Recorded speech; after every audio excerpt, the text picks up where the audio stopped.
Authenticity Podcast. It's your boy ANYAUGO ESLA in the building. and we are the Things Come Together podcast, the podcast where we bring things together. So, how you doing, my bro? Yes, man, I'm doing well. Blessed and highly favored, you know what I'm saying? Nice. Yeah, share some wisdom. How's your mental health going? How's my mental health going? Damn, actually, that was some real shit. You know what? Actually, I think in terms of mental health, I think I'm in a bit of like I'm just going like free gear. You know what I'm Okay. saying? I'm not the cause of achieving some mad greatness, and at the same time, You're I'm like not. coasting. Yeah. I'm just coasting, and it stresses me out, and sometimes I just don't care. So, in this coasting, is this cruise control coasting? So, like you've reached the altitude you want to be and you're just cruising? Or it's kind of like lack of control coasting, so like you're in free fall. Lack of control coasting. Lack of- Free fall, definitely free fall. Yeah. But I think just everything contributes to it, like pandemic, working structure, and Yeah. just yeah. So how you dealing with it? What kind of practices are you using to help manage it? Shit, man. Shit.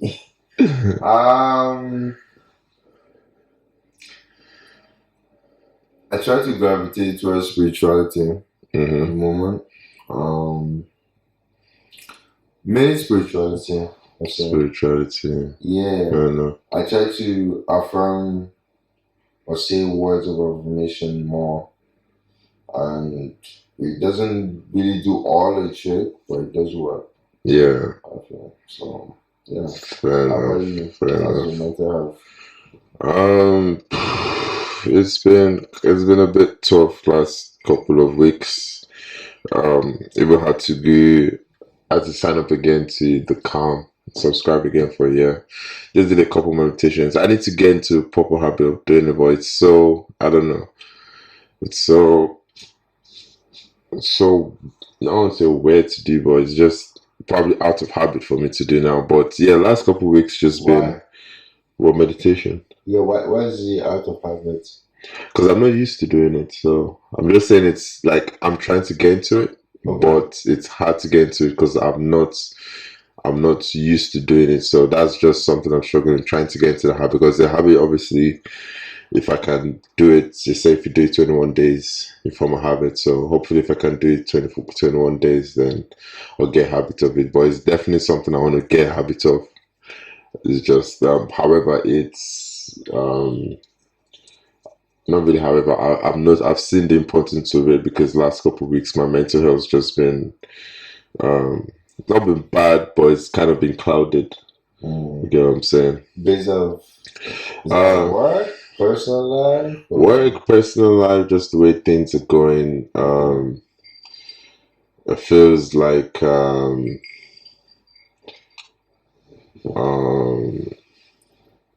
it feels like I've lost not really yes, I've lost a bit of spark to me.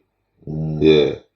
So a bit of fire under my belly, a bit of like ignition. So yeah, that's kind of, yes, it just made things cloudy. Like there wasn't that, kind of when you have that clear clear focus, like okay, that's what I'm going for, you're going moves to do it. But when it becomes cloudy, you kind of lose your drive and your focus. So yeah, it's just been kind of like that for me. But hopefully I'm trying to you're saying regain that. Yeah. Like I feel that like but hey man, last we're doing alright. Yeah. So we've got some interesting conversations to have today. The first one is first one is on parenting. So the kind of the topic is how would our open-mindedness, so ours a generation, like our generation, how would our level of open-mindedness compare to our parents' generation? Like how is that gonna shape our kids? Like how do you think our kids would be? I think when it comes to like, first of all, personally, I think our generation are very fortunate, and obviously because of how everything will go, I'm sure kids will experience a better childhood than us. Yeah. But in present, we are very lucky to really experience the kind of childhood we went through, because we are able to like understand like the older like generation, at the same time like understanding our new world at the same time. So technology and lack of technology, right? And that effect on us, I feel like, has given us like a very unique like strength in terms of, so I compare it to like street smart. It's not everybody that has the ability to be street smart. You can be intellectually smart, or I don't know, you can have the ability to use your network, but you might not necessarily be street smart. Street smart is like the whole package, and I feel like that's what our generation has. So in terms of like in terms of how our kids would be, I think our kids will be very like, they'll be more open minded, and they'll live in a more human world. I feel like that we've always imagined. So like think about it, like the idea of having like 10 wives, I don't feel like it will be wild in our kids generation. That would just be like, oh, how do you guys not think about that? And the way is like, I feel like they will gravitate towards a more liberal way of living than a conservative way. Because like for them is, I feel like it's just going to be more like free spirited. And surprisingly, I think being conservative in their own generation will be the cool thing. Just the way we see this now, it's like that's the norm. I understand why it's there, but like the shorty in the hijab will be so sexy. Guys should be the models. That's what models look like. Hijab and shit. You know what I mean? So it's like I feel like that's what's gonna be in our kids' generation, and so we're gonna overcompensate and swing it to the other side then. I think so. Fair enough. That's where I think our flaw comes from. Yeah. And so based on that, I feel like, which is why I kind of focused on when you said us being lucky to be brought up, because I don't see it as luck. I just see it as more circumstance, because I believe that our parents' generation also thought that, damn, I was lucky to have grown up in this generation. We figured things out that our parents kind of did not figure out, and will influence our kids this way. And obviously to see how it's kind of overcompensated and shaped the way we are now. And then we also believe that we figured out, and we're not going to overcompensate and then shape our kids to probably even swing the other way and adopt a whole different mindset that we were hoping to impact on them. So I feel like we, in a way, why I say we're not really lucky, because I don't think a lot of us have actually learned anything. Not learned anything, but learned the fundamental thing of what it is to be a parent, and it's the fact that you're most probably gonna get it wrong. So the avenue of you getting it wrong should be the fact that should kind of be the lesson to your kid. The fact that whatever you're teaching them is just an aspect of life that you, from your experience, have found to work. Yeah. And it's an experience they can draw from, but it's probably never going to be the experience they need. And if you impacted that from them young, then they will not have a need to overcompensate and feel they need to be too liberal or too conservative, because they obviously understand everything I'm learning is just a tool to help me be the best version of me. And if today I need to be conservative to be this, I'll do that. If tomorrow I need to be liberal to be this, I'll do that. And that's kind of like the lesson we should be impacting on them. But I feel like it's a lesson even our generation have also not learned as well. And why do you think we've not learned the lesson? because I feel like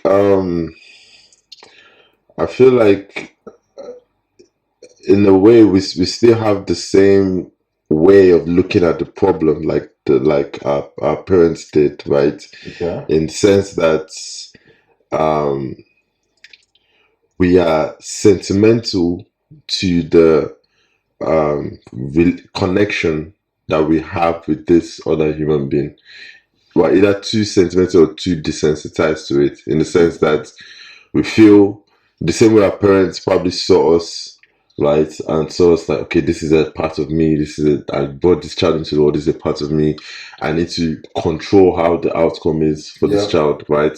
And obviously, with that drive or sentiment towards the day overcompensate, I feel like our generation, we also try and see our kids like that. Oh, my kid is perfect. You see all these parents trying to post everyday pictures of their kids doing shit. Like, my kid is. Listen, your kid is normal. Your kid is very average, right? But that's just in your mind. You're convinced yourself that it's your kid is the best kid in the world and blah blah blah, and then you then overcompensate and trying to impact them with that lesson that you've learned. But if you just see your child as, but clearly self empowerment is something that has been missing, like clearly for like, especially from our parents' generation, right? I don't think self empowerment is something they master, especially from an African context. Like everything you did in your family was to make them proud, not necessarily for yourself. And if you grew up in a household where like they're always telling you, yeah, you're intelligent, you're beautiful, you're handsome, or boom, boom, boom, like there's a way you see yourself in the world that will have a much more greater impact in it, like in an environment you find yourself in. And I think that's where that's coming from. However, I do agree with you.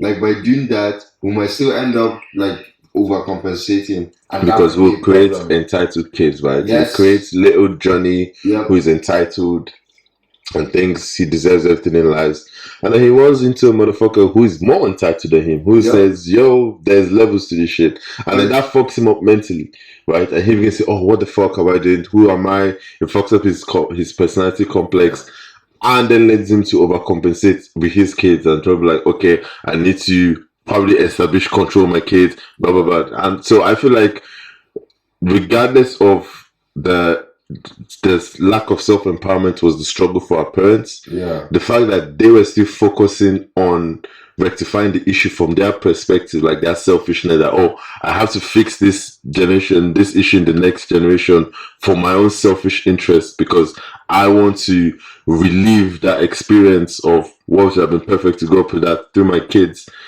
From a selfish, you then overcompensate because you're trying to shape or control that outcome. But if you accept, okay, this is something that happens to me that I have to deal with for me, and this other person comes and they're going to go into their own journey, and that journey is like, I'm invested in it.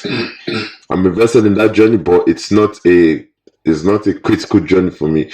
If I keep saying this, if my child ends up doing anything people consider deployable in society, my child ends up being a criminal, ends up being this, ends up being that, and people are like, oh, he's bringing shame to his family.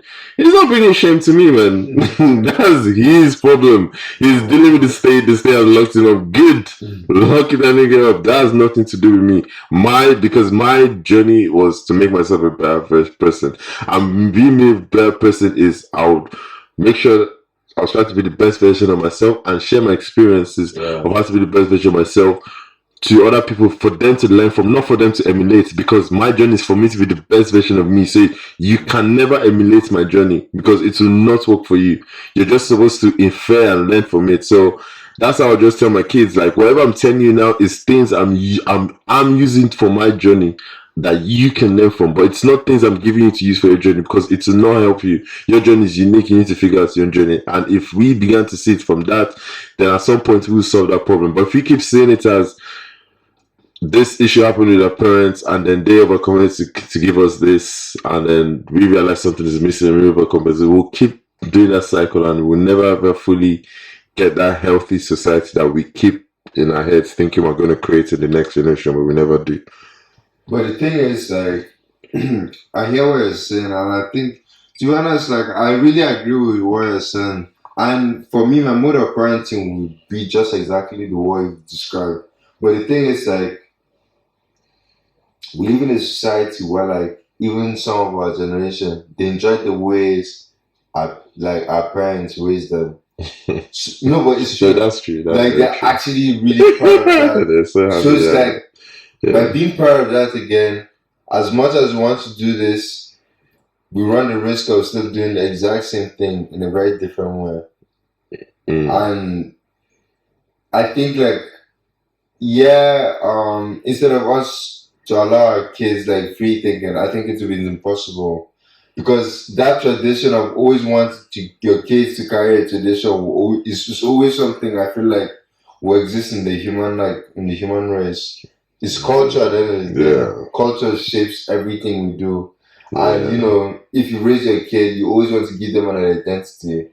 And that's what happens. But I feel legacy is best propagated through inspiration rather than doctrine or dogma.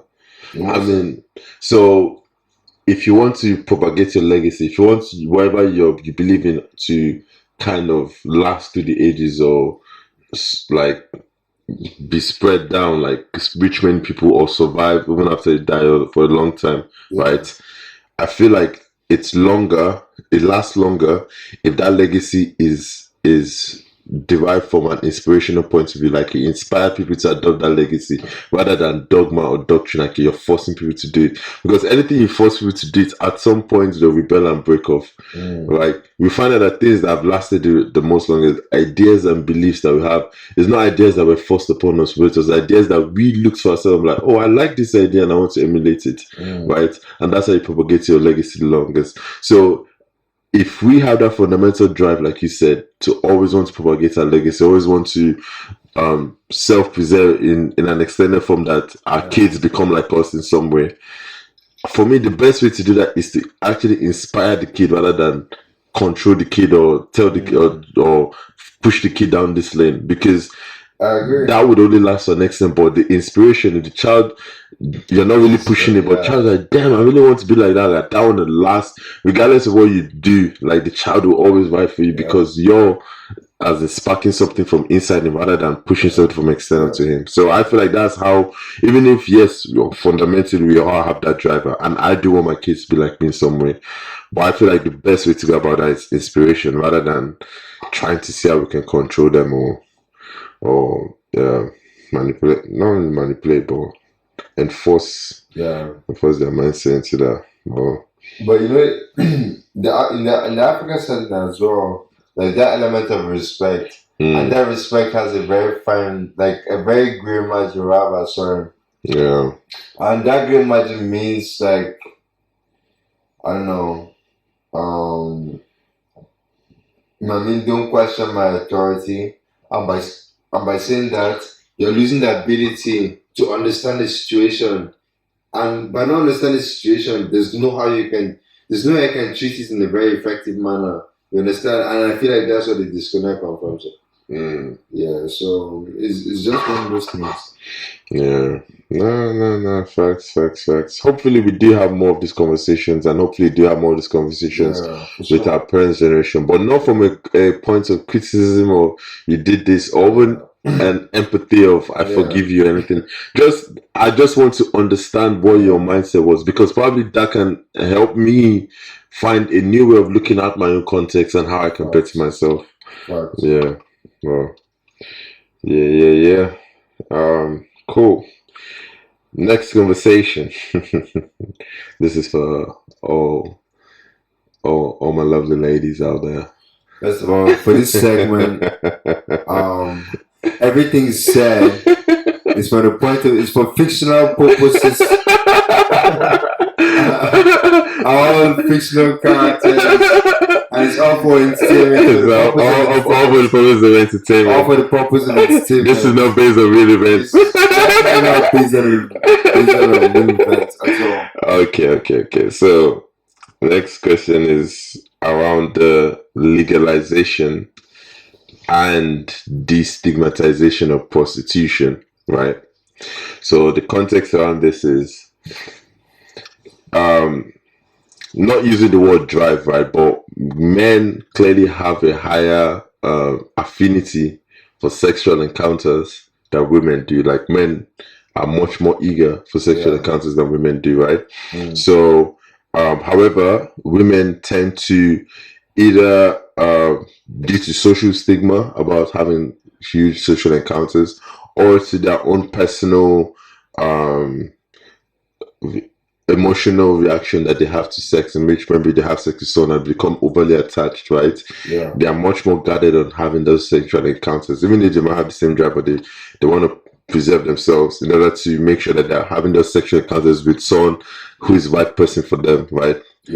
So because of that, they are more conservative or restrained in those sexual encounters, but men are still eager for those sexual encounters.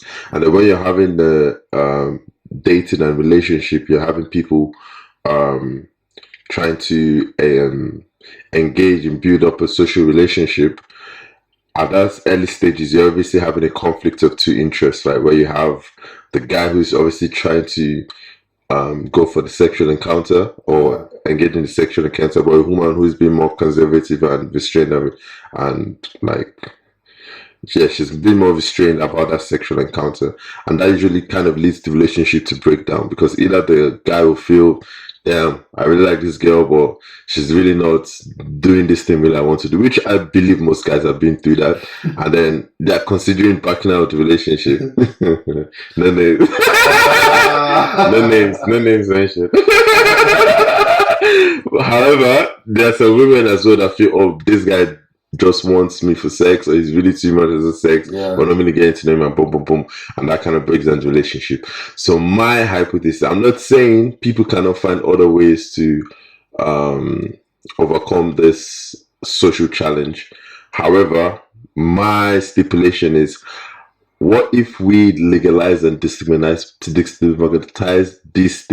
prostitution to the sense that now men feel comfortable, like, yo, if I just want to have sex, I can just go have sex, right?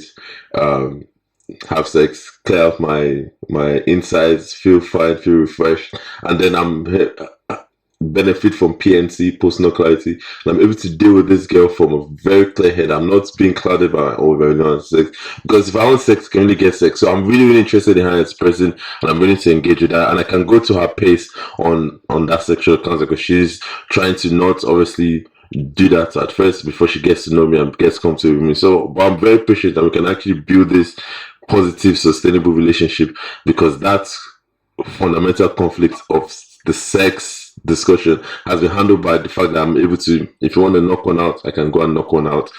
That's the kind of societal impact of it. The legal impact of it is that now it becomes safer, it becomes cleaner. You reduce the impact of violent pimps and people that control this sex industry and women in the sex industry. You reduce the chances of STDs being formed, because obviously you have regulations on the practices and the health status of the women. So that's the legal benefit of it. So I'm just stipulating that out there, intent to the world. Like, what do we think about us as a society adopting that philosophy or practice? Hello. In terms of, my thing is, if I don't think sex is the only reason why men aren't like completely faithful to their wife, right? I don't think that's the case, because like, yeah, okay, cool, you can make the argument that, like, saying, oh, prostitution is legal, if you want to have sex, you can go and have sex, so they can go and listen to this girl, quote unquote, which sounds nice in theory, but sometimes it's very easy for sex to become an addiction, and if you deny that, you're just lying. You're just trying to deny the fact that you might now start having sex for the wrong reasons, and that's actually like a sin against yourself in a way, because I mean, as you know me, I'm always big up on intentionality, right? if you're in a space and want to achieve something, you have to be intentional about it. I always preach that. I always say that. And in my human form, I always try to practice what I preach as much as I can. So it's like, if you see yourself as a family man, right? Yeah. The idea of sex clouding your judgment in order for you to be able to listen to this person, you should be able to overcome that. Just the way, like, if you need cigarettes to clear your stress, but in the long run, you know, yo, cigarettes not good for me, and because you know cigarettes is not good for you, you challenge yourself to quit smoking cigarettes in order for you to be able to deal with stress with a clear head. Yeah. So you can see a different perspective. Yeah. And I think you can do that like that. Now it's a very different case if you want to have different wives. If you have different wives, that's very different morality like attached to that particular situation. Yeah. However, because of most of us intend of having like one wife and all of that kind of stuff, why don't you be intentional about it? Just be intentional, like the way you're willing to get double-handed grog 360 360 super combo 360 super combo brutality fatality. Nigga, you can do that with your partner, man. Yeah. It's just like you can create that excitement if you're really willing to. Yeah. And at the end of the day, like if you're willing to do anything, you put in the effort. And your relationship is not any different. It's all about the effort. If you want to pass your exams, you study hard. If you want to get a job, you apply for jobs. Like you actually put effort. So it's the same thing. So I feel like there's two aspects to this conversation. So I feel like there's two aspects to this conversation, right? So the first is dealing with people that are in new relationships, right? That are still in the talking stage. So on one aspect, I feel like this policy, the legalization and destigmatization of prostitution, right, would help people in that scenario because the guy is able to, I mean, he's not coming there clouded by the desire of he's trying to make a sexual accomplishment with this woman, right? Because he can easily go and get sex if he wants. Like this is not coming to this relationship with this woman for a sexual desire. He's fully coming there for his interest in her as a person, right? So that's kind of one of the aspects I feel like that this philosophy will be beneficial. But the second aspect is for people in relationships and in other commitments, obviously having this system where outside sex, like prostitution and going out of, it's clearly legal. It might not be ethical in that situation, but there's nothing wrong with it. You can go and do it, right? And because it's so widespread, obviously it's the same way, right? Because sugar is legal, there's obviously more people consuming sugar. So because that thing is legal, there'll obviously be easier access, and you have a lot of more people stepping out of their relationships to go and have a sexual encounter. So I feel on one hand, yes, I do agree that would make the situation more like it will probably facilitate more people stepping out of their relationships to go and encounter this stuff, which will probably create problems in their relationship, right? But I feel like that responsibility comes down to you, right? If you have alcohol legal in society, but your workplace says alcohol is illegal, alcohol is illegal, you're not allowed to drink at work. It's up to you if you want to drink a water. You can't say because alcohol is legal and is marketed and is branded that's why you decided to go and drink a water. You're personally responsible for that trade. So I feel like the personal responsibility should still come to those people in this relationship. If your current understanding is, yes, we're in this relationship, all the things around, but I want us to be sexually faithful to each other. If you just decide to step away from that, that's between yourself and like you and your partner for you guys to deal with. But also on the other hand, another avenue of benefit is now you have this avenue of safe sexual encounters. safe sexual experiences you can actually have with your partner.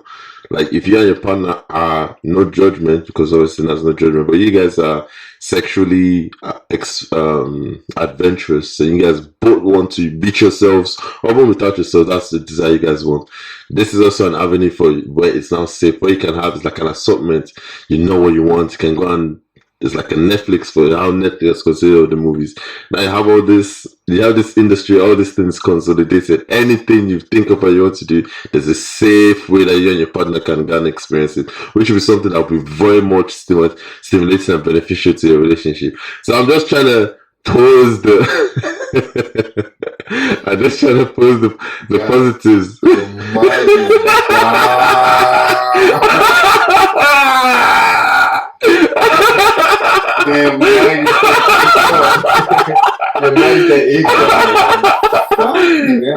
I'm just floating the idea out there, man. Just trying to see what we think, man. I'm just saying.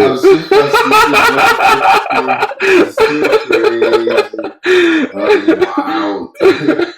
Fucking hell. I mean, to be honest though, I see what you're saying, like in terms of like as in what was the point you just made?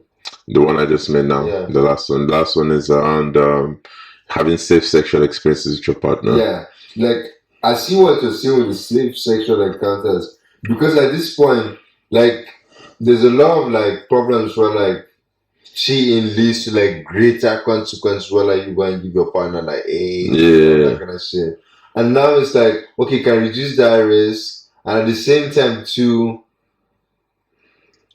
I don't feel like if you tell your wife, oh, I cheat, or prostitution would be mad. Yeah, it's like going to a strip club. Yeah, no one really judges because you know that's normal culture. But back then, that was probably cheating. In our parents' generation, what, you're in a strip club? Well, in our generation, that's not really cheating. That's just because it's legal, it's regular, it's destigmatized, it's regulated and shit. Yeah, but then. Don't you think that's going to promote insecurity among Okay, because explain. Now, from the angle I'm coming from, right? If you have quote unquote women who are fuckable and women who are meant to be married or wifey, yeah, there's going to be a conflict of interest where women will start feeling like they're objects in society. We already have feminism already. I feel like most things to do with feminism is really just nature and biology that we really not figured out, and we're not ready to have that conversation.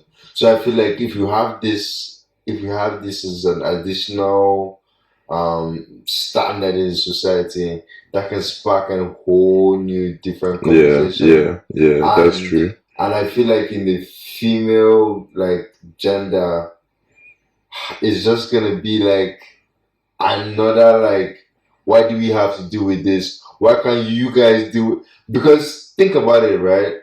Everything we like in every situation of this kind of stuff we're talking about, we always want women to compensate. Yeah. But men are never willing to compensate. Compromise, yeah. Yeah, as in okay, compromise. Yeah. We're not willing to compromise. And it's like, would you rather have a wife with two husbands? Me personally, no. No, but that's I'm not forcing anyone to make that decision. No, but that's fine. But say the roles were reversed too, right? Where women had sex, just exactly the way you are right now. Women had, like, you are changed, nothing has changed. Yeah. But it just turns out like your females have testosterone. Yeah. And they have a sex drive. Yeah. Would you be okay if your woman is fucking some niggas like in the brothels like every day or at least once or twice a week? I personally, you said I'm still the same person as Chibs. Like right now. Yes, so I personally as Chibs, obviously I'm insecure about that. So I personally as Chibs, I'm not cool with that. However, I personally as Chibs, I'm objective to the fact that if society was like that in that context, I would obviously understand why society will probably want to have a legal and destigmatized prostitution industry for women if women had the higher sex drive, because that was probably, maybe on one hand, yes, I'm insecure about it, but I'll probably also be insecure if the women were always coming to me just trying to have sex. I'll probably like, yo, talk to me, try and get to know me as this stuff. So now having this industry where they could go and fulfill that, where I know, nigga, if you're coming to talk to me for sex, what are you doing? As in, if sex is really on your mind, go have sex. Come and talk to me for real shit. Like, come and talk to me for this stuff. And for the women that for the, I think you made a point about feminism. Like, like, for like, they might fight against that kind of.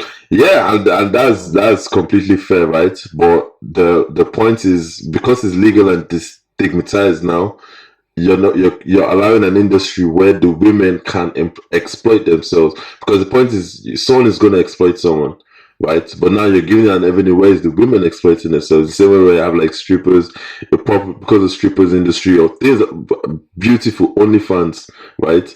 OnlyFans, when it first came out, I was like, this shit is going to change the online porn industry, because it gave the porn actresses, who are mostly female, an opportunity to exploit themselves. Yes, it's still the same content that's going out, but now it's not Pornhub and all these men or people that are big in the industry filming all this, that owning the content or regulating how it's filmed, calling people to come and do this, choosing the actors where the women don't have a say. Now it's all down to her. She's the one choosing all those kind of things. So yes, you might still disagree with the final content of why are the naked women online, but at least the power is now more in the women's hand to put that out there. So the legalization and destigmatization of prostitution will still exist. You as a feminist will probably still have an issue with it, and that's perfectly fine. But at least you can understand that now it's the women that are doing it to themselves. So yes, you may disagree with the final outcome, but at least it's not another man or a system or society that is exploiting them in that sense. So that's how I feel like the feminists should look at it, in my opinion. Nah, fair enough. Fair enough. I think that makes complete sense. Yeah. I'm just, I don't know, just putting it out there, just trying to better the world one man at a time. I don't know what goes in your Wow. I'm genuinely trying to, because I feel like that's actually our purpose on earth. Our purpose is to actually create heaven, and creating heaven is trying to create what do we actually want to gain from this society and from our life, and how do we shape that? And that would always be a constant drive, because you always keep improving, because you have new minds, new consciousness coming into thought, and we'll keep having new perspective on aims to reshape society. But that's the fundamental drive of what we do. How this current situation I've met, how can I create a situation that is better for the utilitarian, like the most people, and everyone can live in as close to heaven as possible?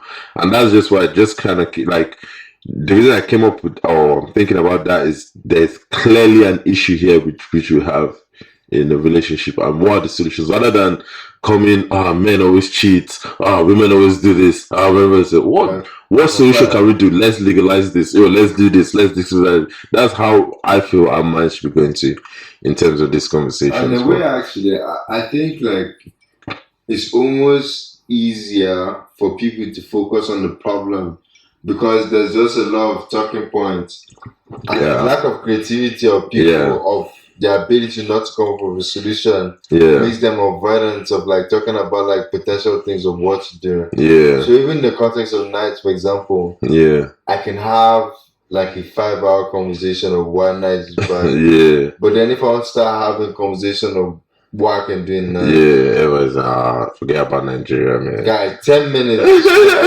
minutes. Facts, I totally get that. Yeah. Well, it's been a good one. Yeah, man. Yeah. Okay, good one. So remember to follow us on our social media at Things Come Together on IG, and Comes Together on our YouTube channel, Things Come Together. Like, subscribe, and share your thoughts with us. If you liked what we said, disliked what we said, indifferent what we said, just let us know what you think, and let's keep the conversation going. Yep. At the end of the day, I'd like to end the episode. What your elder can see. Nigga, we have GPS. What the fuck do you mean? Yeah, you can see more than I can see. Nigga, I would know how to work that GPS better than you, man. I'm the one teaching you. What the fuck do you mean? I saw, whatever you think you saw, I saw it. Come on, man. Fuck off with that analogy, man. We have satellites, man. What the fuck, man? As in, we have drones. We have everything. What? We can see everything. Come on. We can see everything. But yeah.